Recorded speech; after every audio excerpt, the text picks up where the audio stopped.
El football. El grande football. Quelle surprise!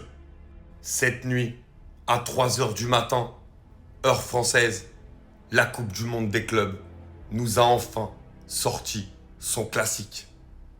Le plus beau match de cette compétition et de très loin. Et je vois déjà venir certains qui diraient que les clubs européens ne jouent pas cette compétition à fond, etc. On a vu que c'était faux. Le Bayern, le PSG tiennent leur rang notamment. Et on avait vu City juste avant ce match, on se disait, il y a quelque chose, le 5-1 contre la Juve, une Juve décimée certes, mais surtout quand on voit ce match. Guardiola qui pète les plombs, City qui est mené 2 fois au score, 2-1 et 3-2 et qui revient à chaque fois. C'est juste Al Hilal qui a été héroïque. Mais Al Hilal, on le sait, c'est quand même une équipe, on l'a vu avec la puissance financière, qui a des excellents joueurs. Notamment lui, Marcos Leonardo, qui était censé être une très grande pépite en Europe, qui a rejoint Al Hilal, mais là-bas il est bon. Les joueurs continuent quand même de jouer.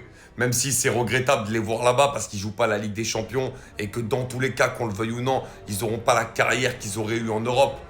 Mais ils ont encore des grands joueurs et ils profitent de cette Coupe du Monde des clubs pour montrer qu'ils sont capables, ensemble, encore de faire de grands exploits.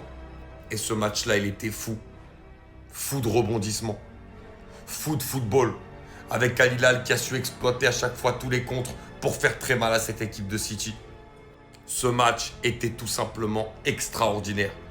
Le plus grand match de l'histoire de la Coupe du Monde des clubs.